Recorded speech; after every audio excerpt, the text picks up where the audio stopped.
Hello जी, राम राम जी। कैसे हैं आप सब? आशा करते हैं आप सब भी ठीक होंगे। अभी दोपहर का समय 12:30 बज गए हैं। तो आज मैं इंतज़ार कर रही थी अभी फ़ोन का, गुड्डू के पापा के, क्योंकि आज जो है व्लॉग एडिट नहीं कर पाए क्योंकि चलम चल में है और जल्दी से जो है ये यात्रा पूरी होने वाली है 1-2 दिन में। तो आज व्लॉग जो आएगा सवाल और जवाब का, तो क्योंकि बातें तो हम लोगों की आपस में कंटिन्यू हो रही है तो बहुत सारे सवाल आ रहे हैं। तो चलिए जी कुछ बातें करते हैं और मैं कुछ कमेंट्स रीड करूँगी अभी और उनके जो है जवाब भी दूँगी। तो फिर जो है नेक्स्ट टाइम जिसका नंबर नहीं आया इस बार, तो नेक्स्ट टाइम उसका नंबर आएगा अगले वाले कमेंट्स का। तो मैं ध्यान से जो है रीड करने की कोशिश करूँगी। तो फ्रेंड्स यहाँ पर मैं कुछ कमेंट्स जो है वो रीड करूँगी पाल फैमिली व्लॉग्स के। तो जी कुछ रिप्लाई करना चाहूँगी क्योंकि कई सारे जो हमारे व्यूवर्स हैं वो बोलते हैं कि आपने रिप्लाई तो आज तक किया ही नहीं। करते रहते हैं बीच में और सवाल जवाब देखते होना चाहिए, अच्छा लगता है आपको भी और हमें भी, क्योंकि जो हमारे और आपके बीच में डाउट रहता है ना वो जो है क्लियर हो जाता है। तो चलो जी मैं पढ़ती हूँ कुछ कमेंट्स जो शुरू में आए हुए हैं। बस मैं 20 कमेंट्स का ही रिप्लाई करूंगी। सबसे पहला कमेंट अनीता बेनीवाल जी, इतना डॉलर कमा रहे हो, 4 चैनल चला रहे हो, कंजूस माँ पिताजी को पालकी में लेकर चले जाते, पैदल ही मतलब ले गए उन्हें। देखिए जी कंजूसी की बात कुछ नहीं है। एक तो माँ पिताजी पैदल ये यात्रा करना चाहते हैं, जितनी बस से हो रही है उतनी कवर कर रहे हैं और जितनी पैदल की यात्रा है। और देखिए मैं बताऊं आपको, पैदल चलने पे उन्हें ज्यादा विश्वास है। कमला धूप जी का तो ये बोलती है आपको हेलीकॉप्टर से ले जाना चाहिए था माँ और पिताजी को। सबसे पहली तो बात सुनील जी को और अमित को ये नहीं पता था, वहां पर जितने भी साधन चलते हैं वो पहले ही ऑनलाइन बुक किए जाते हैं। ना ही उन्हें जो वहां पर बैटरी वाली रिक्शा है उसके बारे में पता था। और खच्चर पर पिताजी और माँ नहीं बैठे क्योंकि उन्हें डर लग रहा था बैठते हुए। वो बोल रहे थे कि ये हमसे तेज कैसे चल पड़ेंगे, ये भी तो हमारी मतलब रफ्तार जितना ही चलेंगे। तो पिताजी ने एकदम मना कर दिया खच्चर पे बैठने के लिए। माँ ने भी, उनको हमें गिरने का डर लगता है तो हम जितनी भी यात्रा है वो पैदल करेंगे। उसी दिन मौसम खराब हो गया और वो भी उन्हें ये नहीं पता था। उन्होंने सोचा कि डायरेक्ट जो है टिकट मिल जाती होगी हेलीकॉप्टर की, ऑनलाइन के बारे में उन्हें बिल्कुल भी कंफर्म नहीं था। लेकिन अब की बार गए हैं, नेक्स्ट टाइम जब जाएंगे तो उन्हें बहुत सारी चीजों के बारे में पता चल चुका है। जो बैटरी वाली वहां पर गाड़ियां जो भी कुछ चलती है तो उन्हें भी वो पहले ही बुक कर लेंगे। और पालकी में भी माँ पिताजी नहीं बैठे, वो बोले कि हम स्वस्थ हैं, हमारे पैर चलते हैं, तो इसलिए हम माता रानी के दर्शन खुद चलकर जाएंगे। और रही बात भैरव बाबा की, क्योंकि माता रानी के दर्शन करने के टाइम पर उन्हें 10:30 बज गए थे, इसलिए फिर वो आगे नहीं गए। कोई बात नहीं, अब की बार। और जो पूरा जत्था जाता है ना तो उनके साथ में उसी तरीके से चलना पड़ता है। अगर हम अपने साधन से जाए तो हमें फिर जो है चाहे 2 दिन लग जाए दर्शन करने के लिए और चाहे कितना भी टाइम हम वहां पर लगाए उसमें कोई प्रॉब्लम नहीं होती, लेकिन हमें जत्थे के साथ में ही चलना पड़ता है। तो जी उनकी ये यात्रा जो है अच्छी तरीके से मंगलमय हो रही है। चलिए नेक्स्ट पढ़ते हैं। मिस्टी गोयल, सल्यूट है माँ पिताजी को। हाँ जी सल्यूट तो है, क्योंकि उन्होंने ये जितनी भी किलोमीटर की यात्रा है, एग्जैक्ट तो गुड्डू के पापा को नहीं पता था, लेकिन मैंने कुछ कमेंट्स रीड किए हैं कि 26 किलोमीटर की ये यात्रा है आने जाने की, 13 आने की 13 जाने की। तो हमें तो नहीं पता, देखो हम तो नहीं गए, तो उन्होंने वो पैदल यात्रा की है तो सल्यूट तो बनता है माँ और पिताजी को। चलिए जी अब नंबर आता है केशव सेठ जी का। कटरा से सिम भी मिल जाते हैं। हाँ जी कटरा से उन्होंने फिर सिम ले लिया था, उनके चाचा जी का बेटा वहीं पे रहता है, आरटीओ, आपने नाम भी सुना होगा वीडियो में। तो वो उनके चाचा जी का लड़का है, तो उन्होंने एक सिम जो है ले लिया था उनके लिए। उन्हें वहाँ पर बहुत सारी चीज़ों के बारे में पता भी है, लेकिन वो अपना काम करते हैं तो वो उनके पास मिलने के बाद में फिर चले गए थे, थोड़ा सा रास्ता दिखाने के बाद में, वैष्णो देवी धाम का।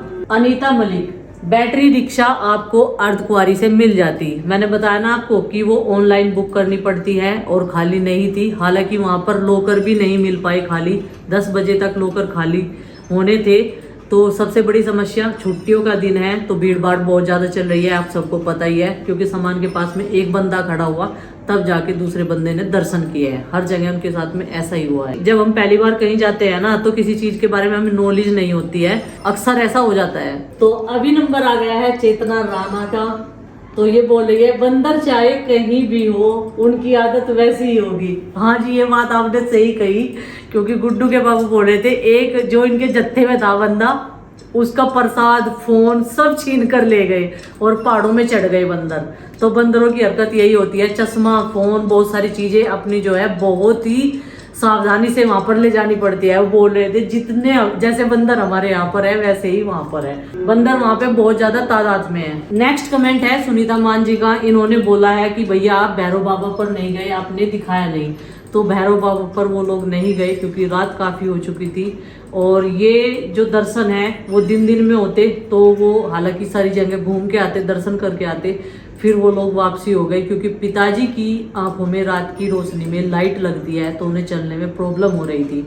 आते टाइम भी गुड्डू के पापा ने बहुत ज़्यादा रिक्वेस्ट की, गुस्सा भी हुए कि पिताजी आपने मुझे भी थका दिया, लेकिन पिताजी बैटरी वाली रिक्शा या फिर किसी भी चीज़ में बैठने को तैयार नहीं हुए क्योंकि वो बोल रहे थे जब हम माता रानी के दर्शन करने के लिए आए हैं तो सच्चे मन से और श्रद्धा से करेंगे, ये हमें सौभाग्य मिला है। तो नेक्स्ट कमेंट है अनीता बेरीवाल जी का। ये लिखती हैं अपने व्यूज के लिए उनको पैदल ही चला रहे हो।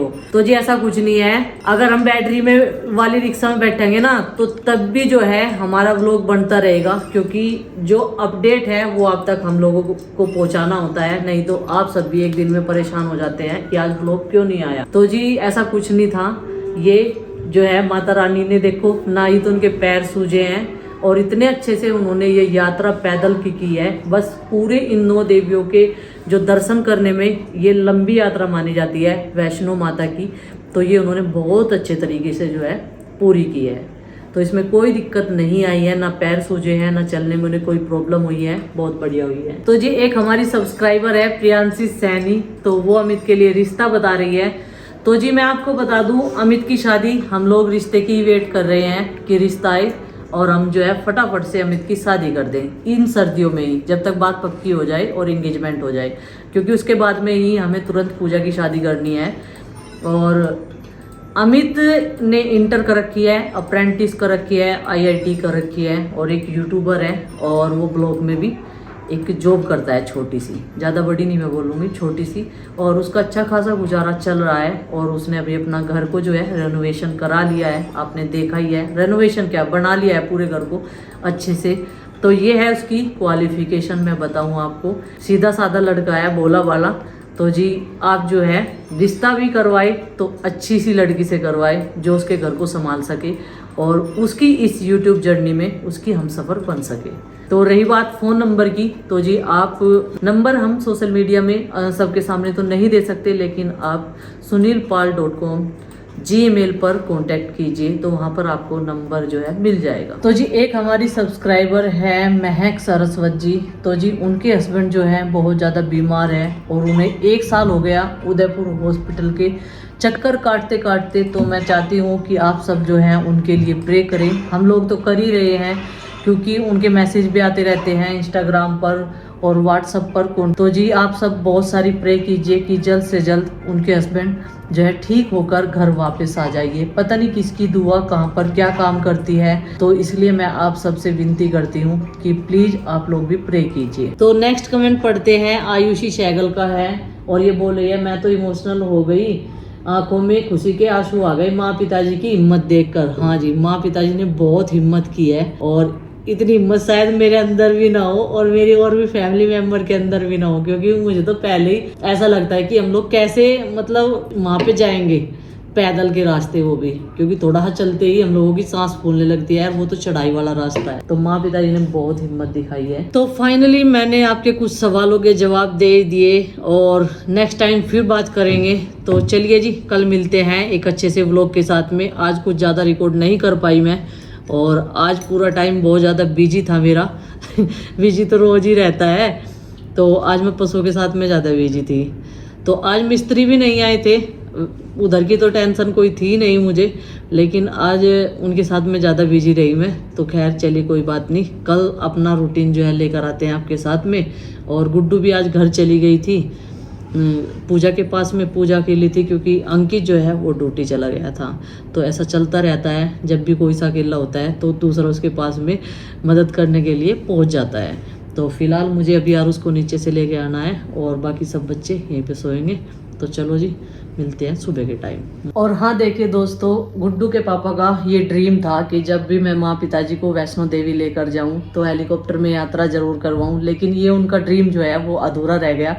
बारिश के कारण, क्योंकि मौसम वहाँ पे बहुत ज़्यादा ख़राब था, तो हेलीकॉप्टर सेवाएं जो है वो बंद कर रखी थी उस टाइम पे। खैर कोई बात नहीं, नेक्स्ट टाइम जब भी मौका मिलेगा तो माता रानी फिर से बुलाएगी, एक बार फिर माँ पिताजी के साथ में, हमारी फैमिली के साथ में। और अब की बार हम सोचेंगे कि यार उस भी जाए उनके साथ में। एक पोता बड़े वाला पहले जा रहा है, अब की बार छोटे वाले को भेजेंगे। तो हेलीकॉप्टर में बैठाने का जो उनका ड्रीम है गुड्डू के पापा का, तो वो माता रानी ज़रूर पूरा करवाएगी। तो भैरव बाबा पर भी जाएंगे और हेलीकॉप्टर में भी बैठ कर जाएंगे।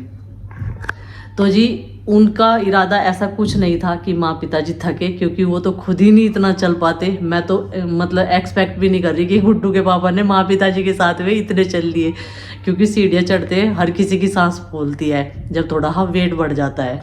खैर कोई बात नहीं, तो ये ड्रीम भी भगवान पूरा करेगा आप सबके सपोर्ट से और प्यार से।